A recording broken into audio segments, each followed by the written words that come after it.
How does music change a state?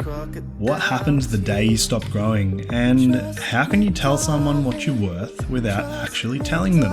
If you'd like to find out, then you're in the right place. Welcome to Between Views. I'm your host, Alec Koski. And right now, we're listening to the powerful, bright and captivating voice of John Fernandes covering Imagine Dragons. This podcast aims to cast light on and connect you with inspirational people, identify them as potential mentors in your journey, and share their stories and wisdom with the world. In this episode, we continue our conversation with John Fernandes about how music can change your state and dive deep into some of John's most powerful life lessons. Don't miss out. So you guys recognized your gift. The reason I'm doing this podcast in the first place is because I was looking for a way to use skills that I had identified within myself as strong traits that I have and use them to some way help others. Yeah. That was the whole point, really, why I started this. Yeah. And also many other things have started to come from it, I'm now realizing. Yeah. But I feel like what you're saying is it would be important for people to recognize their gift, and once they know what it is, to give it over and over and over. Yeah. And it sounds like your family encouraged you, your environment was basically setting you up to give the gift that you have. Yeah. You know, not only did it give you the gift, but it's continued to set you up and push you in the direction of passing that on.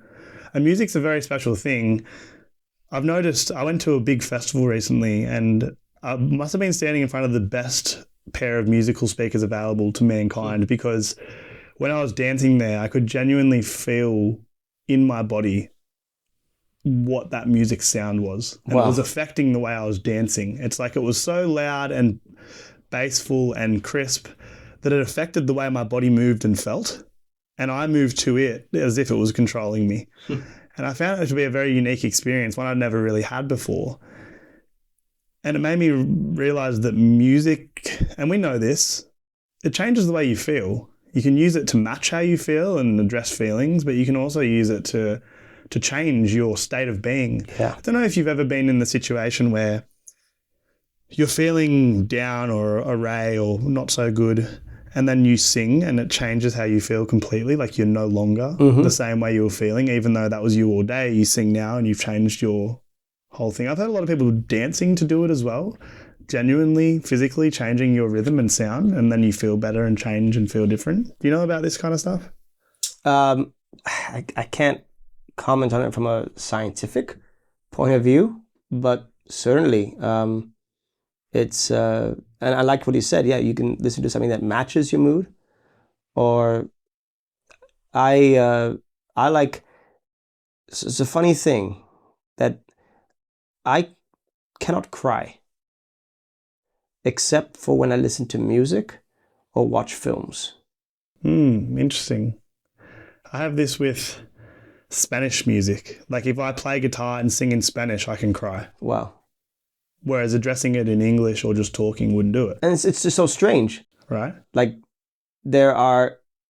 I can think about something, but when I think about it in terms of music, it's like I nearly lost my younger brother, Michael, to an accident. This was, again, almost 20 years ago now. And of course, yeah, at that time I cried a lot, but I'm saying in the last maybe 5 or 10 years, it's kind of been like that. Like, and my partner, she's always, joking with me about it. Like I'll watch Spider-Man and cry for that. I'm like, why? I don't even know why, but I think music and films really touch me and affect me and move me as a person. And it can make me feel incredibly elevated. I've felt the highest highs emotionally from music and film. And I can also experience incredible sadness and sorrow only through music and film. Otherwise, outside of that, I'm pretty even, guy throughout my day. I'm not really going up and down, but a song can take me to a very sorrowful place or a very ecstatic state as well. In 5 minutes, it's incredible. Just changes you immediately. Yeah. Speaking of music and film, I'd love to ask you, I think one of my major curiosities was, what is the music industry like in India? Is one of my things I was really wondering. I feel like when I identified you as a person I'd like to have on the podcast, I was like, that is information I'd love to hear about. I know nothing about it. So what's it like? I know it's a big question. It's many things. And let's start from like your perspective, where you're at, the worlds you're moving in. Yeah. So first of all, like when it comes to the regional music in India, a lot of it is promoted through film, and it's connected to films, at least the mainstream stuff.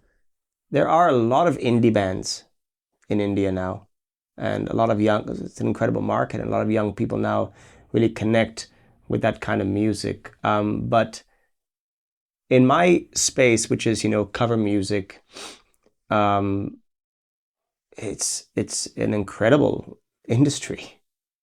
Like just our wedding industry alone, we have 1.7, I think 1.5 plus billion people in India, and even if you have our 10% is bigger than most countries' entire populations, right?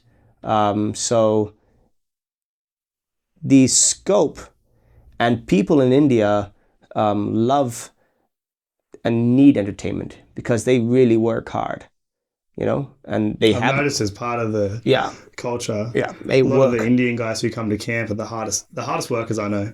Well, it's not like it's just because you're expected. Where people can log off here at 4 p.m., 5 p.m. There's, I'm not saying at camp, but in the office, there's no such thing. No such thing, because there's always someone who's willing to work harder than you. And so why do Western companies outsource to India? It's because people in India are willing to work their asses off for relatively lower pay, right? It may be good pay for us in India, but it's still peanuts compared to what they would have to pay anybody here to work half the time. So then in terms of music production in India, is that outsourced from the Western world, for example? So we don't have our record labels, let's say, there's not great ones for any Western music, which I understand why. It's a very niche market. And to be honest, if you were to ask me, would you rather hear an Indian band playing an English song or a famous English band or American band? Or I'll be like, yeah, it's a no-brainer. I'd much rather hear Coldplay. But would you rather hear Coldplay play an Indian song? I don't mind fusion. I remember. Which Indian song should Coldplay play? They did, if I'm not mistaken. He had just come and he had collaborated with I think it was one of our famous artists. He collaborated with him. It's also a very different kind of music, right? Yeah. Totally different. So for us, I believe that there's so much. I believe we're just getting started. Our young population is massive. There's going to be so many weddings to do in the next 15, 20 years before we kind of slow it down. We're good. I believe we're good. So it's if you are a brand, that is the key. If in India, if you want to make it as a musician, maybe anywhere in the world, but I cannot say for other countries. But in my experience, if you want to make money and have a proper career that affords you stability, security, and the comforts that you want, you have to focus not just on your musical ability, you have to focus on the business side of things and the brand building and the business side. This is the message I keep getting. You have to. Over and over again. No matter how many times I have this chat, that's like the it's great to have your good idea. It's great to have your skill and your talent, but your business won't be a business until you've got accounting, marketing, HR done and sorted and down pat. Because the common man doesn't understand how talented you are. How can they? They just don't. They don't know that 35 chords that no one else knows. There's no point you telling them that. And because I've booked my own shows, I've done countless sales calls with people, and they want to pay you less. So they're coming from that point of view. How can I get a bargain here? And you coming from the other point of view, like, I want to get paid what I feel I'm worth. But you can never tell someone what you're worth. You've lost that battle already. You made me ask a question in my head just now, and it was, how can you tell someone what you're worth without actually telling them? Exactly. That's what it is. Like, yeah, everyone has an idea, but I just put my hand up. Yeah. It just like popped into my head totally. Yeah. How can you tell someone what they're worth without actually telling them? It reminded me of an old conversation I had straight away about how friends endorse friends. And I think we talked about this briefly the other day, how you were saying that one of the big things that moves your business and pushes it, and after a few years of being around, that actually pushes it, it's no longer almost what you've done. You've got your business side and that sorted, but then it's when you go and give the extra and people get good value. What moves your business is people telling people. Absolutely. It's like we have found that people will remember only the last half an hour of a show. Most people. And when I say the last half an hour, it's usually the extra half an hour. Because in our world, we've become so accustomed to, it's a consumer's market, right? So if you just turn up and do what you promised to do, fair enough. They'll be happy. They won't be sad. They'll be happy. And they'll give you your money and you'll part ways. But it will end there. Yeah, people are fine with that exchange. Right? They're fine. They're fine. It's fair enough. You said this, you gave me this, and I'm going to give you this. And it's a transaction. I call those transactional clients. What we set out to do is delight clients. They should be raving about the band. They should be in awe. They should be so in awe that they can't help but next day still talk about you. And that's when you are a brand, in my opinion, when people are talking about you when you're not there. Right? And it's like, and then what happens is, if you've delighted, today I got a message from someone I performed at their wedding in, I think it was 2021. And I don't believe it was, we did what we usually do, right? But somehow he really loved our music. And since then, any of his friends get married, he personally messages me, starts a WhatsApp group with me and that bride and groom. So and then says, okay, let's make this happen. Loves you so much, he endorses you guys. Yeah. And it's like, when you get people marketing you, right, that holds way more weight. It's like reviews online. 100%. We've become obsessed with that kind of stuff now. Like, and it makes sense. It's a you want endorsement. 100%. Social proof. It's actually in everything. It's not any kind of human relation. The thing that actually ends up making something good is if your common man next to you goes, that was good. Even if you don't think it was good, the person next to you who you trust goes, that was epic. Yeah. And you're just like, oh, no, yeah, I guess it was. It's like you can be swayed by the perspectives of the people that you know and trust, And, whether you enjoyed it or not barely almost matters in the end, because as long as the most of the group enjoyed it, then everyone did, in a weird way.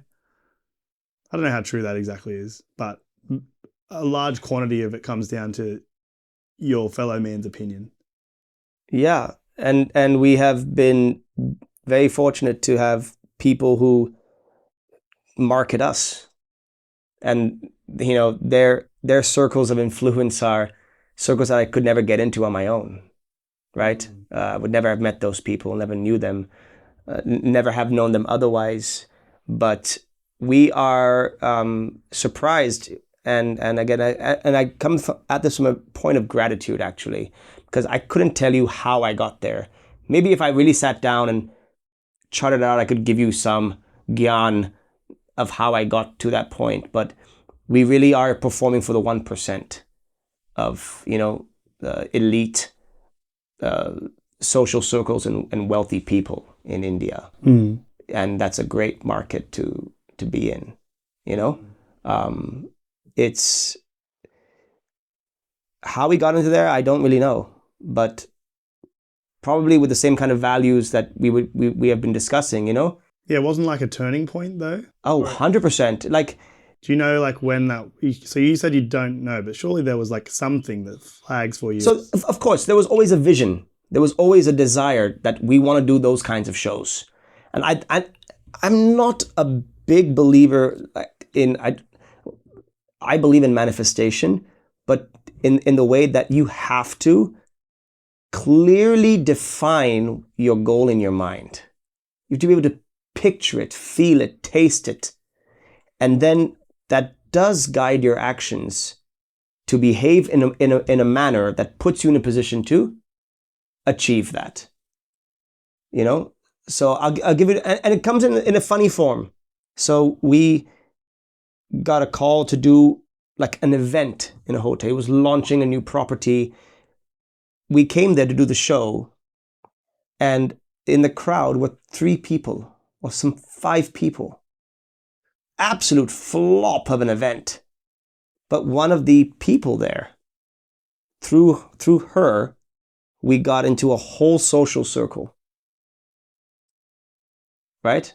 And then that social circle led to another one, which led to another one, which led to another one. Like, it's incredible. And that's because I remember very clearly, like, as a musician, many artists, if they saw that, would not even go on stage. They'd be like, we don't do this. But then again, you're making it about you. It's quite interesting is that you guys are like a product that speaks for itself. And as a result, all the people around you who see it pass it on. It reminds me of a conversation I had with Owen on this. He's a surfboard shaper. And when he sends his boards out to surf communities around the world, they land there. And typically what happens is they get 5 more orders from that community because the product speaks for itself. It's something that you don't even need explained to you to recognize that it's good. It's one that almost doesn't actually require public opinion. You just turn up, do your thing, do the extra. It gives you more than what you expected. And you're like, sick. I'm an ambassador for this now. You become an ambassador. And because I believe that there is so much mediocre work happening in the world today. It's so much that when you go above and beyond, you stand out so incredibly apart from the rest, and you get talked about. And you can spend as much as you want on advertising and this and that. That will not change what people say about you. It's focusing on the content. Right? It's like every interaction that you have with someone, it's not just on stage, it's off stage too. Maybe you would like my singing. Maybe you would think, oh yeah, he's a good artist. But if I didn't have a good interaction with you off stage, you'd be like, nah, I don't want that at my friend's wedding or my wedding, right? So we have to have the brand is always on and off the stage. Whenever we're in public, yeah, we're at home, but outside we're on stage because we can't, if one person can influence 100 people, right? Typically, So every person that is on your side, you add another 100 people potentially to your network. But again, like I say, we don't do it because we want to get something from that person. We just want to connect. That's all. And only a handful have really gone and marketed us in a big way. But something small, like I remember we got called for a wedding, and the DJ was a friend of ours, and he told me later that the bride-to-be had called him and said, "I'm thinking of this band. What do you reckon?" And he just said, "Close your eyes and book them." Just do it. Just do it. Go ahead. You're not going to regret it. Imagine if he didn't say that. Right? I probably would have not got on the show if he had even had any doubt. So it's like an ecosystem you have to build. And this guy and I have never really worked together before. We've just met. And I call him my friend because he is my friend. Because every time I see him, I treat him like family. It goes, again, back to family. That's one of our main values. So for you, in terms of business, overall, it seems like you had something really good going for you in terms of passion. It happened so that your whole family also did that. They all had skills that were necessary for your business to be a business with all the parts. And then you had this sort of series of events and realizations where you were suddenly connected into this world of what you wanted and desired and what you'd visualized. And through that, you've been able to continue doing your passion, been able to continue working with your family.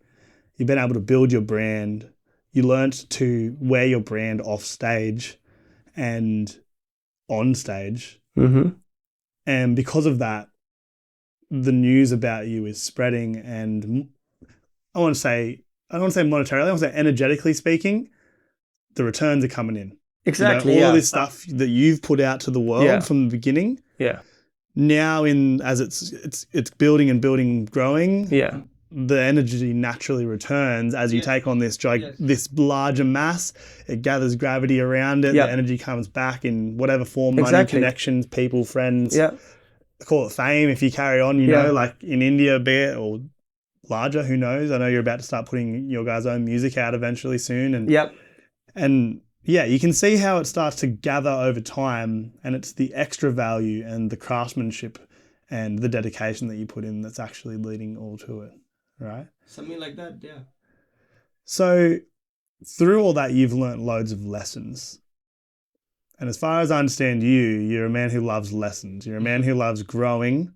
Every time I find you, you're reading a book, having a conversation about what's next or how to grow, or trying to figure out something, some curiosity. And I feel like that's the way that we typically relate, because I'm someone who's like it for sure. as well. And I think that's why we get on so well.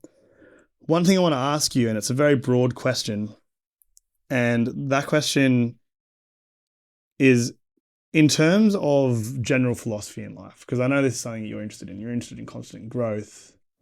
You want to learn more, be more, grow more, understand the world from a larger perspective. And each day is a good day to do that for you. Where did that curiosity and growth come from? What are you fascinated by now? And where's it going? You know, what's the trajectory from all that? It's a huge question. But answer it as you will. I mean, we grew up pretty religious. So we did grow up in a Christian household, reading the Bible. Never went to church, but at home we would read the Bible every day. My parents taught me that. As I got older, kind of, I'm not atheist, but I believe I'm agnostic. Like, if he's there, he's there, but I'm not gonna kind of bother with it anymore. I believe that. So here's my first philosophy that I like to constantly say. I say that the love that I have for my family and that we have for each other is so great that there's plenty to spare outside. I believe that the family, how you treat your family, is how you treat the world around you. Interesting. That's what I believe. Like, I have no problem calling you brother because you are like a brother to me, right? I'm not saying I know you as well as my own brother, but so far from what I see, in another life, we could be brothers, right? A lot of when we talk, there's so much same wavelengths going on, even though our paths are very different. So that's one thing, that it starts with family, starts with those values, and it just extends out of that. I got enough love to go around, and that's one. Two, I believe that we have to be the best that we can be. I love growing just for the sake of growing, because it's fun to identify what you need to work on it, and then you see a different result at the end of it. And the fact that it's constantly happening, it can never stop. The day you stop growing is the day you die.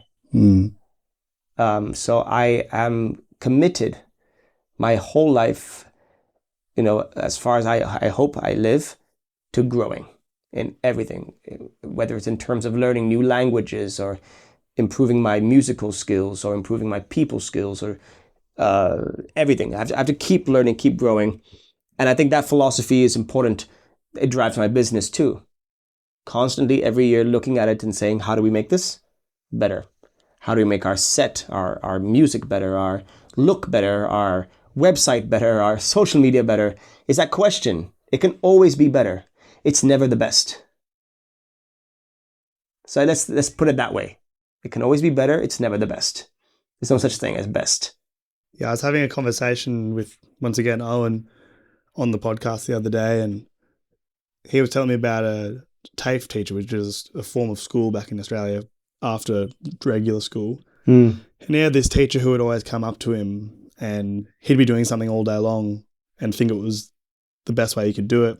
His teacher would say like one thing, and it would completely rewrite how he understood the project and the piece he was working on, and there was a million other better ways to do it. And he didn't realize that until he had a teacher show him that kind of stuff. Yeah.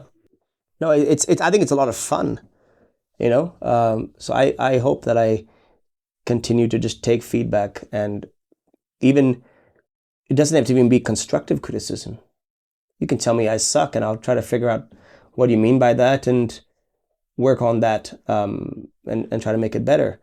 So yeah, family, growth, and then the third one is also that really is my life philosophy is I don't want to chase money. I've grown up with not much money, but I don't want to ever chase money for the sake of money. I want to chase these other things, which is craftsmanship, excellence, values, growth, connections, people. Those are what matter to me. And I always believe that everything else is just a byproduct of that.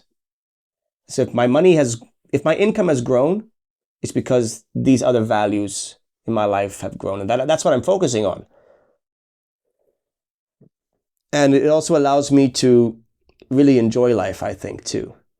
Knowing that this one life, I can't take all that money with me anyway. Yeah, I'd like to leave some for my, the next generation, but that's okay. They can also make their own way in this world, right, like I have, right? And they'll be fine. So I've grown up and I've had many moments of money worries.